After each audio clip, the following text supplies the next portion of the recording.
qodobka la idinka baahan yahay waxa weeyaan dulqaad fara badan waxa lagaaga baahan yahay adigoo qoslaya oo qofka aad arkayso qofku inuu cashuur diid yahay ama mushkilad badan yahay adigoo qoslaya inta ama cashuurta saani aad ka soo dhiraandhiriso ama adigoo qoslaya inaad xidhaba hadii ay deegaanada ay kugu khasabto inaad cadhoon baa lagaaga baahan yahay qofka adigoo qoslaya inaad wax walba ka qabsato oo aad ka dhamaysato hadaad xidhayso iyo hadaad cashuur ka qaadayso lagaaga baahan yahay waxa lagaaga baahan yahay akhlaaq dheeraada waayo kulli muraayadii booliska ayaa tihiin ciidankii booliska matalaysaan qarankii baa matalaysaan waxa jira dad ajnabi oo cashuurta ku waajibtay dad dalka soo galaya oo fara badan baa cashuurta ku waajibaysa halkaa waxaa la idinka baahan yahay inaad noqotaan aabba iyo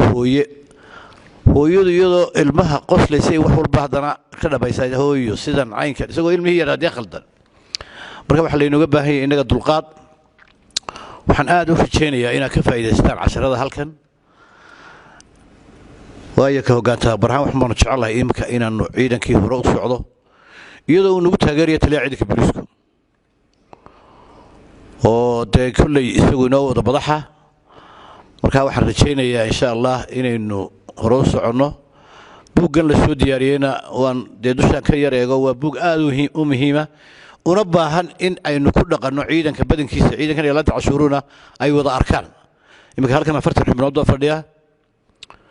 waxaan rajaynaynaa inay kasii kordhisaan qoladiina ilaalinta cashuuriyada wasaaradda maaliyaddu si qof waliba uu arko yani aqoonta uu kordhisto iyadoo marka hore annaga ka booliisaan dugsiga lagu soo baran nooc walba haddana intiina waayo aqoontiiba casri noqotay casrigii inaanu dib haddana ugu soo noqonno ayaa loo baahan yahay tababarku inoo furan yahay